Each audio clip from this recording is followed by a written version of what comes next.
అందరికీ నమస్కారం. ఐఎమ్ మోనికా రాజేంద్రన్. ఈరోజు నేను ప్రేమించొద్దు అనే ఒక sweet film made out of love, a lot of dedication, చాలా ప్రేమతో చేసిన ఫిలిం, చాలా డెడికేషన్తో చేసిన ఫిలిం. అట్లాంటి ఫిలిం ఒక కాస్ట్తో నేను ఈరోజు కూర్చొని ఉన్నాను. ఎందుకంటే ఈ ఫిలిం June 7th నాడు రిలీజ్ అవ్వబోతుంది ఇన్ ఆర్ నియరెస్ట్ థియేటర్స్.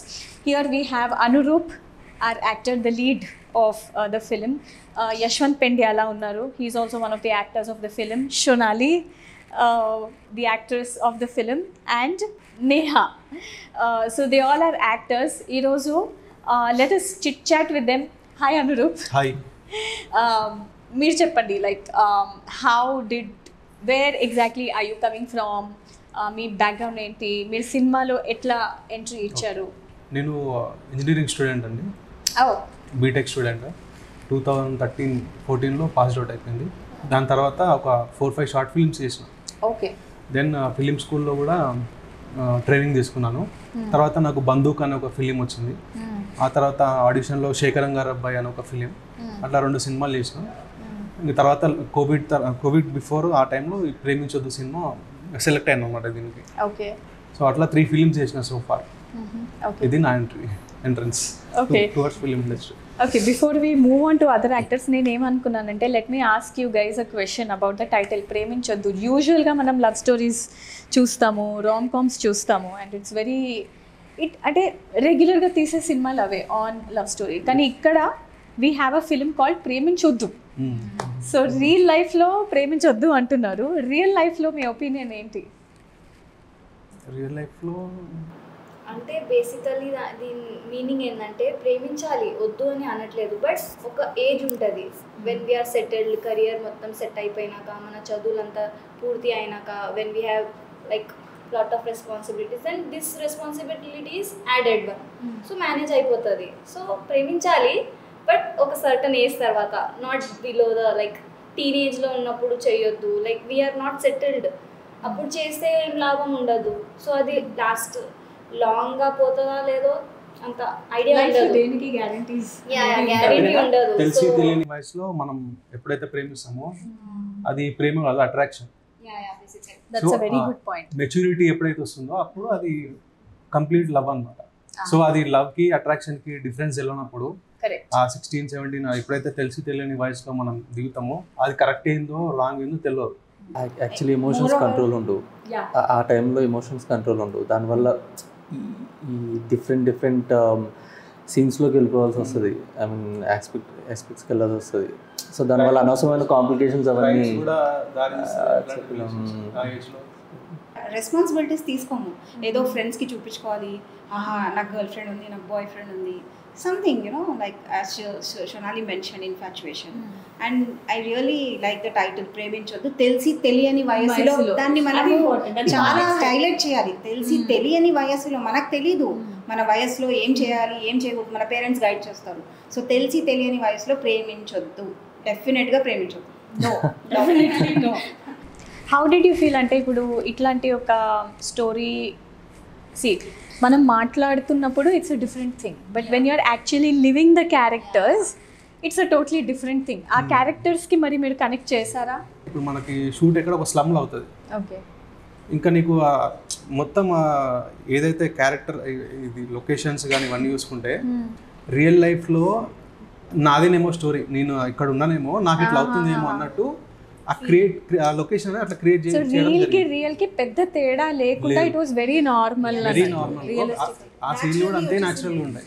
నేను సెట్స్కి వెళ్ళినప్పుడు కూడా వీళ్ళు క్యారెక్టర్స్ పేరుతోనే పిలిచేవారు అనమాట. అంటే కమల్ అంటే కమల్, సూర్య అంటే సూర్య, లాలస అంటే లాలస, ఇట్లా క్యారెక్టర్స్ పేరుతో పిలిచేవాళ్ళు. So it's easy. అంటే ఈ క్యారెక్టర్స్ ఉన్నారు వాళ్ళతో మాట్లాడుతూనే ఫీల్ ఉంటుంది. బయట క్యారెక్టర్కి సినిమాలో ఉండే క్యారెక్టర్కి డిఫరెన్స్ మనకు క్లియర్గా అర్థమవుతూ ఉంటుంది. సో మనం ఎనాక్ట్ చేయడానికి కూడా చాలా ఈజీగా అవుతుంది అనమాట. సో ఎప్పుడైతే మనం అలా క్యారెక్టర్స్లో ఇన్వాల్వ్ అయ్యి సెట్లో ఉన్నాము అదే బేసికలీ అందరూ చాలా డీప్ గా కనెక్టెడ్ అయినారు ఈ స్టోరీతో. Ah. సో అది యూజువల్లీ వచ్చేసింది అట్లా ఒక 1 వీక్ ఒక 5 to 6 days కొంచెం టైం పట్టింది. ఒక 1 week వర్కింగ్ డేస్ తర్వాత అలవాటు అయిపోయింది. ఇంకా అంటే ఓకే వర్క్ షాప్ లో ఒక 2-3 times రిహర్సల్స్ అండ్ ఆల్ అయినాయి. ఆ తర్వాత ఇక సెట్స్ లో వెళ్ళిపోయినాక ఇక అందరు నార్మల్ అయిపోయినారు. సో ఇట్ వాజ్ లైక్ నిజంగానే అది అవుతుంది, లైవ్ గా చేస్తున్నారు. సో అట్లా స్క్రిప్టెడ్ అట్లా ఏం లేకుండే, ఇట్ వాజ్ వెరీ ఒరిజినల్. మీరు ఇందాక అన్నారు కదా, మన ఆల్రెడీ ఆ ఫేస్ తో వెళ్ళి వచ్చిన వాళ్ళు అందరం, కొంతమంది ఒప్పుకుంటారు, కొంతమంది ఒప్పుకోరు. సో ఆ ఫేస్ నుంచి వీళ్ళందరూ నేను అందరం వెళ్ళి వచ్చిన వాళ్ళమే. సో అలా కనెక్ట్ ఈజీ అయిపోయింది. ఇంకా రియలిస్టిక్ గా కూడా మన స్టోరీతో, వాళ్ళ స్టోరీతో, డైరెక్టర్ స్టోరీతో అందరితో కనెక్ట్ అయిపోయింది. ఇంకా ఈ స్టోరీ అయినప్పుడు నేను కూడా అదే ఏజ్ లో ఉండే. సో నేను ఇంకా కనెక్ట్ అయిపోయినా, ఏజ్ గ్రూప్ వల్ల కూడా I think you kind of connected very easily. ఎక్కువ కనెక్ట్ అయిపోయినా. అరే ఇది కూడా లైక్ నేను చూస్తుంటా కదా ఫ్రెండ్స్ అండ్ మీరు ఫ్రెష్ అవుట్ ఆఫ్ కాలేజ్ కదా, అవుట్ ఆఫ్ కాలేజ్ అప్పుడు ఫ్రెష్ అప్పుడు correct. కాలేజ్ స్టడీస్ అయిపోయిన తర్వాత. And what were you doing to her in the teaser? You need to wait till June 7th. June 7th వరకు wait చేస్తే తెలుస్తుంది. Top secret అప్పటి వరకు. You tell me Yashwant, let's talk to you. Me entry ఎట్లా అయింది సినిమాలో? One of my friend introduce to Shirin bro, Shirin గారిని introduce చేశారు. నేను అప్పటికి ప్రీవియస్గా షార్ట్ ఫిల్మ్స్ అది చేశాను అనమాట. అవి చూసి ఓకే ఈ క్యారెక్టర్కి అయితే సెట్ అవుతారని చెప్పి పిలిచారు. వెళ్ళి చేస్తుండేవాడిని. అలాగా కొంచెం బాగా మింగిల్ అయిపోయాం కదా, సో ఫ్రీ ఫ్లోతో రియలిస్టిక్ అయిపోయింది. ఆయన కూడా చాలా ఫ్రీగా ఉండేవారు అనమాట. సూర్య ఎలా చేయి, అలా చేయి, ఇలా చేయి, అలా చాలా ఈజ్తో చేపించేవారు అనమాట. సెట్స్ మీద కంఫర్ట్ జోన్ అనేది ఉంటే I think you will be very easy to pick up the characters and act. అంతేనా? విషయంలో మా డైరెక్టర్ కి చాలా థ్యాంక్ఫుల్ మేము. ఎందుకంటే ఆ వైబ్ క్రియేట్ చేశారు. అందరూ కామ్ గా ఉండి మెల్లగా చేయండి, ఏం తొందర లేదు అట్లా. It was very calm. So we are like relaxed. చలో బై, మాకు స్ట్రెస్ లేదు, మేము మంచిగా చేయొచ్చు, సుకూన్స్ చేయొచ్చు, టైం తీసుకొని చేయొచ్చు. ఒక టేక్ 2 టేక్ తీసుకోండి. ఈ was like very calm person. So it helped us a lot. Picnic పోయినట్టు పోతుండే. ఇంకా పిక్నిక్ పోతారు కదా డబ్బాలు అట్లా రోజు అసలు ఏం అవ్వలేదు. నార్మల్ గా క్యాజువల్ గా పోయినాం, షూట్ చేసుకున్నాం, ఆరామ్సే ప్యాకప్ అయింది, వచ్చేసినాం. అట్లా ఉండే, చాలా ఎంజాయ్ చేసాం మేమైతే. సో ఫర్ విమెన్ యాక్ట్రెసెస్కి యూజువల్లీ కాంప్లిమెంట్స్ బ్యూటీ మీద వస్తుంటాయి. And you are very famous for your smile. You have a very pretty smile. నీకు ఎవరైనా చెప్పారా? చెప్తారు. స్పెషల్లీ మా డైరెక్టర్ చాలా ప్రేస్ చేస్తారు నా స్మైల్ బాగుంటుందని. సో ఏంటంటే ఈ మూవీ చాలా లైక్ న్యాచురల్ గా ఉంది కదా. సో అందరికి డీగ్లామరే చేసాము. లైక్ ఎక్కువ మేకప్ అండ్ ఆల్ కి మేము ఎక్కువ ఇది చేయలేదు. సో అందరూ న్యాచురల్ గా కనిపించాలి. లైక్ ఇది ఏమంటారు, కాలేజ్లో బేసికల్లీ మనం ఎట్లా మేకప్ వేసి అయితే కాలేజ్కి వెళ్ళము, న్యాచురల్ గా వెళ్తాం. సో అట్లానే న్యాచురల్ గా పోయినాం. And it look beautiful also. I think natural is glamorous ఎవరికైనా, అంతే కదా. ఆ క్యారెక్టర్ కి మేకప్ వేసి పెడితే అరే ఇదేంటి చిన్నపిల్ల మేకప్ వేసుకున్నది అని ఒక థాట్. అవును అవును. సో అది పెట్టి waste. I think you are a makeup artist. Because Shirin has been very clever here. He has taken all the young girls, so their skin is anyway flawless. So I had little job to do, and their smile does all the job anyways. And it was very little, but just for the camera he wanted certain things he was very particular about. So I just guided them, I trained them. Not every day I used to go on sets, but I just guided Shonali. She was a good learner also. And I told them like koncham eye shape itla undali, koncham lips ki manam itla koncham glossy ga chupiyali, only for the camera setting. Just because of the camera setting we even did that minimalistic makeup. Otherwise that was also not needed. It was easy for me. Basic knowledge aithe dini, but basic I have guided them how to just prime up the skin. And you acted also in the film. I have acted a little role in that as a lecturer. My teacher అన్నమాట. So they are all my kids, they are all my students. Okay. So professionally also I am a trainer. So maybe Shirin saw that and he wanted me to be like, that's like a perfect blend between the real and the real. Age will also show up, right? Because they are all young, really young. So to match up that also so మీకు ఎట్లా ఈ opportunity వచ్చింది? So I know him since university. Acha, we were together in a university. So that's how he approached me, and then I was also TK. It got joyful అనిపిస్తుంది కదా ఎవరైనా మీరు act చేస్తారా మూవీలో అంటే. So tell me more about any funny incidences. మేము bilingual చేసేవాళ్ళం కదా, తెలుగు పక్క హిందీ కూడా చేసేవాళ్ళం. అయితే తెలుగులో వచ్చినప్పటికీ ఈజీగా అయిపోయేది, హిందీ వచ్చినప్పుడు మనకి అంత అలవాట్లేదు కదా. వచ్చిన తర్వాత కొంచెం అది టంగ్ ట్విస్టర్స్ లాగా ఉంటాయి అనమాట. హిందీ తెలుగు రెండిట్లో సైమల్టేనియస్ గా షూట్ చేసేవాళ్ళం. ఇంటెన్స్ గా జరుగుతుంది సీన్, నేను డైలాగే చెప్పేటప్పటికి హిందీ కామెడీ అయిపోయేది. అవును, యూఆర్ మరాఠీ గర్ల్ కదా? నేను Marathi. You're Telugu? Marwadi. Oh you're Marwadi. అచ్చా, మీరిద్దరు తెలుగునా? తెలుగు పక్కా తెలుగు. ఇంకొకటి మనం ఇప్పుడు తెలుగు హిందీ మనం స్ట్రైట్ చేసినాం, కానీ ఇక్కడ హైలైట్ ఏంటంటే మిగతా లాంగ్వేజెస్ ఉన్నాయి కదా, ఇప్పుడు వాళ్ళు చూసి మనకి ఏం కాంప్లిమెంట్ ఇస్తున్నారంటే ఇది డైరెక్ట్ స్ట్రైట్ ఉన్నది, ఎక్కడ కూడా ఇది డబ్ చేసిన లేదు అని అది చాలా కాంప్లిమెంట్ ఇచ్చినారు. సో డబ్బింగ్ మీరు హిందీ అండ్ తెలుగు మీరే చేస్తారా? నేను తెలుగు చేస్తాను. నేను తెలుగు చేశాను. మీరు హిందీ నేనే చేశాను, అన్ని చేశారు. సో డబ్బింగ్, సో డబ్బింగ్ అనేది it's part of the actors profession, అంతే కదా? మీరు చేయాల్సిందే. యాక్చువల్లీ మనం ఎంత యాక్ట్ చేసినా కూడా మన వాయిస్ త్రూనే ఎక్కువ ఇమోషన్ అనేది ఇమోట్ చేయాలి. సో మనం డబ్బింగ్ చెప్పుకోకపోతే మన ఎమోషన్ అనేది కరెక్ట్గా డెలివరీ అవ్వదు. ఈవెన్ స్క్రీన్ లో కూడా మనం యాక్ట్ చేసినాం, సో మన వాయిసే ఉంటే అది ఇంకా మంచి కనెక్ట్ అవుతుంది. మేము యాక్ట్ చేసాం కదా, మాకు సాటిస్ఫాక్షన్ ఉండదు, అరే మేము చేసాం కదా, నా వాయిస్ కాదు ఇది. అది డిఫరెన్సెస్ వచ్చేస్తుంది. ట్రై చేసాము అన్ని మేమే చేయాలి అని. ఎనీ యాక్టింగ్ టిప్స్ ఇస్తారా మీరు? మేము టిప్స్ ఇచ్చేంత పెద్ద ఇప్పుడిప్పుడే వస్తున్నాము. ఇంకా చాలా మంది ఉన్నారు, స్టార్ట్ చేయని మంది ఉన్నారు. సో షార్ట్ ఫిలిం చేయండి, షార్ట్ ఫిలిం చేస్తే ఫస్ట్ నేనేమంటా అంటే కెమెరా ఫియర్ వెళ్ళిపోవాలి. కెమెరా ఫియర్ వెళ్ళిందంటే automatically we can do it naturally. ఇప్పుడు డిజిటల్ అయింది కదా, ఇప్పుడు చాలా ఈజీ ఉన్నాయి ఛాన్సెస్ రావడానికి. ఓటీటీస్ కానీ యూట్యూబ్ కానీ ఇంతకుముందుకి ఇవేం లేనప్పుడు డిఫికల్ట్ ఉండే. ఇప్పుడు ప్లాట్ఫామ్స్, నెంబర్ ఆఫ్ ప్లాట్ఫామ్స్ ఉన్నాయి కాబట్టి షార్ట్ ఫిల్మ్ చేసుకొని కొంచెం యాక్టింగ్ స్కిల్స్ అవన్నీ ఆపర్చునిటీస్ కూడా ఎక్కువనే ఉన్నాయి. ఐ థింక్ ఓటీటీ వచ్చిన తర్వాత యూట్యూబ్ క్లాసెస్ కూడా ఉన్నాయి, యూట్యూబ్ లో కూడా క్లాసెస్ చెప్తారు. సో ఇప్పుడు మీ what are your future projects then? Future ఒక వెబ్ సిరీస్ ఉంది, ఓకే, అది నెక్స్ట్ రెడీ ఉంది.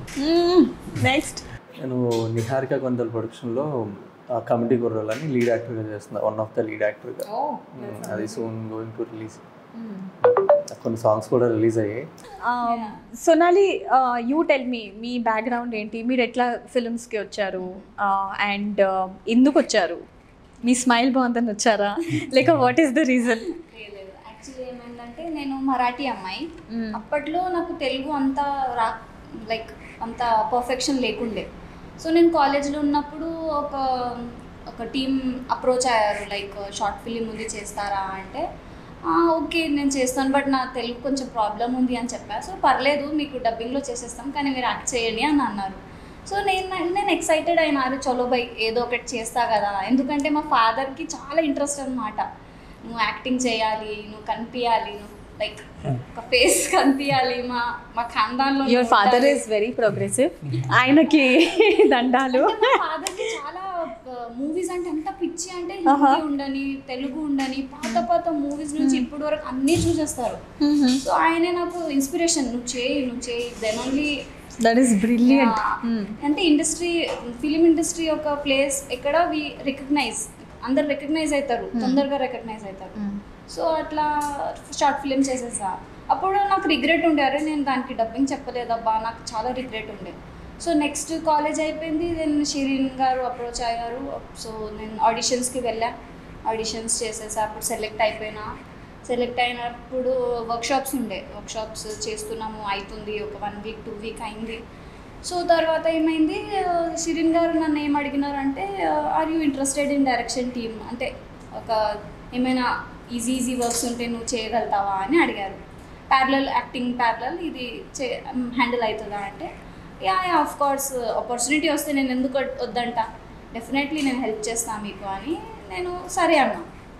సో ఇప్పుడు like when time goes it was like నేను చాలా ఏమంటారు డీప్గా డైరెక్షన్ టీంలో వెళ్ళిపోయినా. సో సో దాని తర్వాత షెడ్యూలింగ్ కానీ ఏమైనా కానీ యాక్టర్స్కి ఏమైనా సీన్స్ ఎక్స్ప్లెయిన్ చేయాలి. ఇంకా హిందీ కూడా ఉండే, హిందీ రైటింగ్ కూడా నేను చేసాను. అరే వా, మల్టీ ఫ్యాసెటెడ్ ఉండటం అనేది it's very important these days, అంతే కదా? సో అది నాకు చాలా హెల్ప్ చేసింది, ఆల్రౌండర్. అవును, చాలా హెల్ప్ చేసింది నాకు. హిందీ రావడం హెల్ప్ అయింది. తర్వాత తెలుగు కూడా, తెలుగు ఇంత మంచిగా మాట్లాడుతున్నావు. తెలుగు ఎట్లా అంటే అసలు ఈ మూవీలో ఎంట్రీ అయిన తర్వాత నేను చాలా ఫ్లూయెంట్లీ వచ్చేసింది నాకు తెలుగు. స్క్రిప్ట్ చదివి అందరికి ఎక్స్ప్లెయిన్ చేసి అండ్ ఆల్. నాకు డబుల్ వర్క్ ఉండే కదా డైరెక్షన్ టీంలో కూడా, అండ్ సీన్స్ కూడా చేయాలంటే డబుల్ వర్క్లో నాకు ఇక ఫ్లూయెంట్ వచ్చేసింది, తెలుగు వచ్చేసింది. సో ఇప్పుడు నాకు సాటిస్ఫాక్షన్ వచ్చేసింది, చలో బై తెలుగు అయితే ఫైనల్లీ అని. So it was very tough, like initially. అవును, తర్వాత అక్కడ వెళ్ళి షూట్లో యాక్టింగ్ చేయాలి, it was tough, but I enjoyed a lot. So me acting dream ఎటువైపు వెళ్తుంది? ప్రేమించొద్దు 2 వస్తే ఇక ముందే చెప్పేసిన, నేను ఖర్చు చేసేసిన, లీడ్ రోల్ నాకే ఇవ్వాలి. Nice nice. నాది కూడా అట్లనే ప్రమోషన్ అయిపోతుంది. అంతే అంతే, ప్రేమించొద్దు 2.